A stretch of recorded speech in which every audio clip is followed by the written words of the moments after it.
I know that I speak on behalf of a lot of people here. We've learned an awful lot from you over the time that you've been coming our way, or we've attracted you into our experience and education.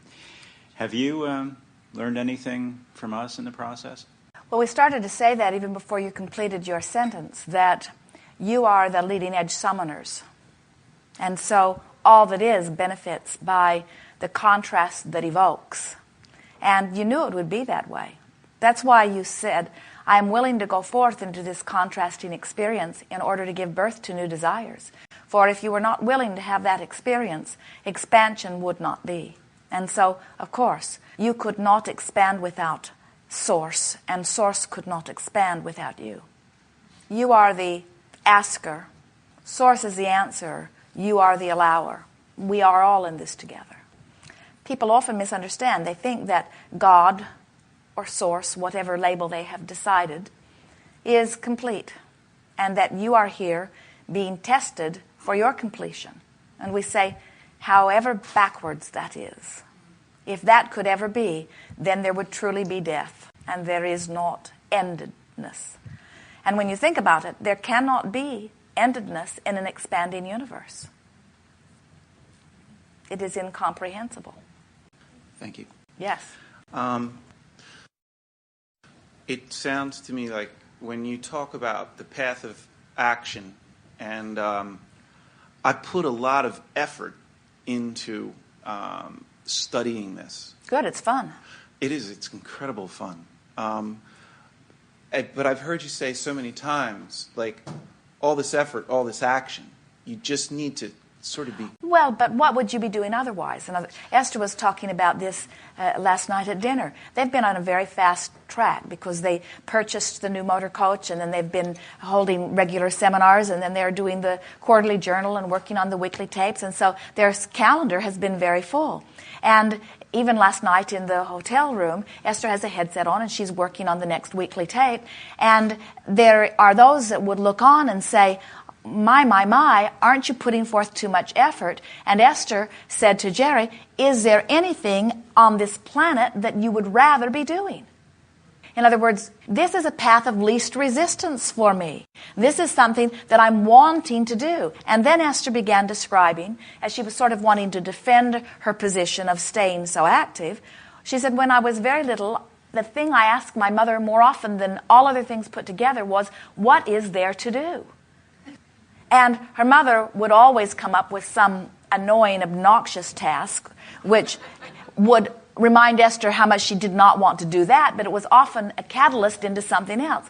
And then Esther talked about her favorite gifts were always those that she could do something about, a paint by number or a put something together. And Esther is acknowledging, and you know too, that you're wanting to apply yourself towards something. In other words, you're not wanting to be inactive. No, that's true. But action combined with resistance is very tiring, which gives you the illusion that you don't want to act.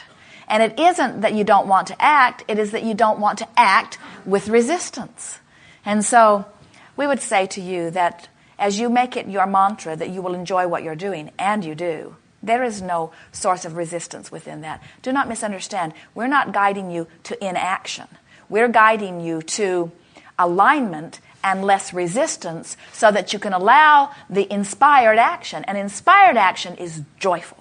When you're trying to use action to overcome resistance, it's a very hard job.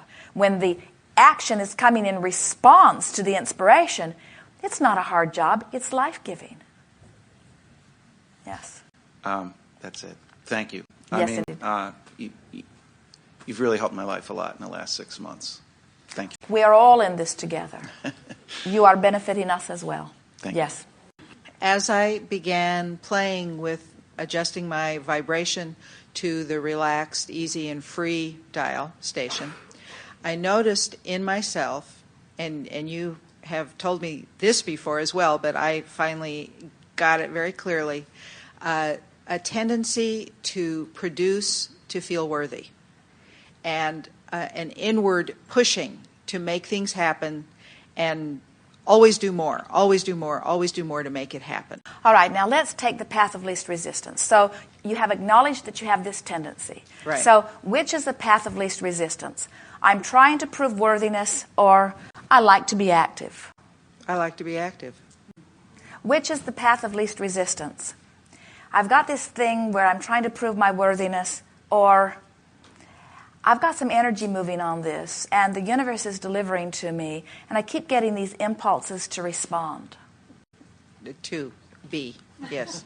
It's interesting, Absolutely. isn't it? In other words, which feels better, to assume the inappropriateness of your sense of unworthiness, or to say, hey, I like being busy. I like having something to focus upon. I like discovering new resources. I like finding out all that I can be. I like tapping into the broader reservoir of that which is me. I like enlisting the fairies of the universe to accomplish more. I'm an expanding being. This is who I am.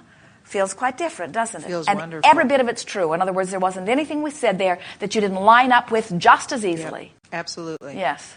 And In other words, what we really want to say to all of you, and especially here in response to what you're giving us, is it is always the path of lesser resistance to adore yourself than to condemn yourself.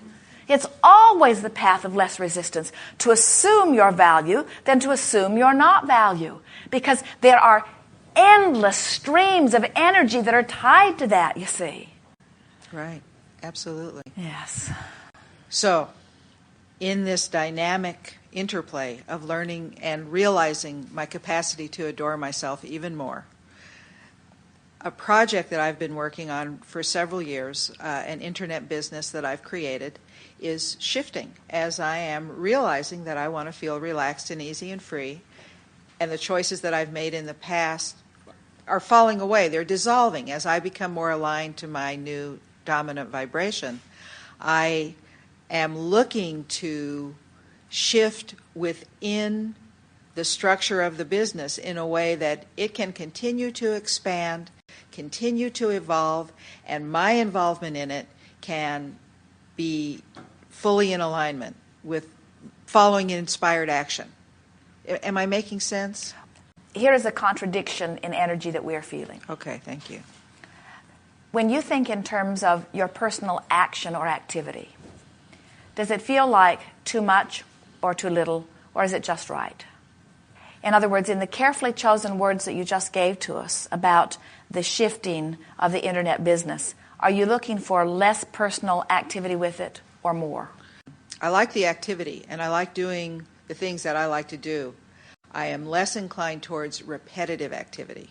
So responsibilities that require me to track information or repeat a behavior and other people counting on me to be there to do that, I'm doing too much of. So the path of least resistance for you, we'll just throw out some options, is I will release the business altogether. I will maintain the business as it is. I will maintain the business as it is. So now the path of least resistance is I will maintain the business as it is, or I will allow the business to shift. I will allow the business to shift. Which you already said to us. So now, as this business shifts, I will know what to do. As this business shifts, I won't have a clue what to do. I will know in each moment what to do. And in each moment that I'm making a decision, the path of least resistance will be obvious to me, or in each moment that I'm making a decision, the path of least resistance will not be obvious to me. I can tell by how I feel immediately what the path of least So resistance this is going to be really fun, following my path of least resistance toward what I'm reaching for, or I'm on the wrong track, I'm going to have trouble with this. Okay, well, there's a little bit of choosing this will be fun is certainly the path that I aspire to, and there's a little bit of me that is concerned that Well, you see, everything that we've talked about here today is sort of pointing toward the same thing, as you've already acknowledged that you tend toward activity in order to, what you said earlier, to prove worthiness. Right. But we think we already dealt with that. In other words, we think that now as you're approaching this, it's not about worthiness, it's about choosing things because they are entertaining for you to choose. Right. And so you're no longer beating that drum of, oh, I always get myself involved and I always do more than I need to do. In other words, that's what people watching you might be willing to say. People give that to Esther all the time. And she grows so weary of people who do not understand her inner motivations trying to understand her level of activity. In other words, she is inspired to the majority of what she is doing. And while she does get weary and she does find resistance, she does not believe that the answer is to stop what she's doing. She believes that the answer is to find a greater path of less resistance, you see. Right. And that's the thing, when someone from the outside is watching you, their answer is always the same. Well, then don't do that anymore, which throws up all kinds of feelings of strong negative emotion, because there are 1,000 reasons that you are doing it and only a couple of reasons that make you want to stop. Right. And when they catch you in a weak moment of complaining in one of those weak moments, and then they say, well, then don't do it anymore, then all of a sudden, all of your awareness of what you want really comes forth. And that's why we started with you in that strong way of saying, give it up altogether, or... Right. So what you're wanting to do is just keep asking yourself those questions, or questions like that help you to remember, this is your baby. This is something that you've wanted. This is something that you've put a lot of energy toward. This is something that's come a long way. This is something that is expanding. This is something still expanding. This is something still offering benefit. This is something that people are still wanting and looking for. Yes. And so as you just talk yourself back into alignment, whenever you find yourself a little out of alignment, that's the way you follow the path of least resistance. We have some questions for you. We know you've heard them, but we're going to speak them right here, because as you apply this to what we're talking about here, you're going to click right in. So I'll ask all of you, if you were to be given these two choices, which do you choose, truth or untruth? What do you choose of those two choices? Truth. Seems like the right answer to us. Truth. When you are giving these two choices, which do you choose? Something that feels good or something that feels bad? Something that feels good. You are ever so wise. If you were giving these two choices, what would you choose? Something that is true or something that feels good? Something that feels good. We hear your words, but we read your vibration. In other words, because you've been trained, you've been practicing telling it like it is, telling the truth. And so what happens, even when you've come as far as you have come, there is this tendency to look at the reality of what the business is. In other words, to look at where it is and how you're feeling in response to it, and give it much more credence than it deserves. Because while it is what it is becoming what it's becoming. And when you choose the path of least resistance, you let it become what you want it to be. When you look at what it is, you hold it where it is, you see. Got it. Ooh, that was so good. Yeah. So, choosing the path of least resistance. Now, let's talk about that in terms of truth or untruth. Truth was much less resistant to you than untruth. In other words, you've been trained, and you like it when people are truthful with you, and you want to do the right thing. In other words, there are oh so many reasons that choosing truth was much less resistant to you than choosing falsehood. And when we said, do you want to feel good or do you want to feel bad? Feeling good was the path of least resistance. We're happy to announce that to you. But when we said truth or feeling good, you weren't really sure, because still truth felt a little bit like the path of least resistance. But it puts you in this place where you cannot win when you keep looking at what is true and holding that in your vibration. So you got to find a way to let nothing be more important than you feel good. That's the only way you're ever going to get being connected to who you really are, the path of least resistance. And think about what we're saying. When you're choosing things that feel good, you are choosing the path of least resistance, which is the path of most allowance. So does it feel better to think about my business succeeding or failing? Succeeding. Easy. Does it feel better to think about me being a success or being a failure? Almost same question, but not quite. being a success. Which is the path of least resistance, to play or to work?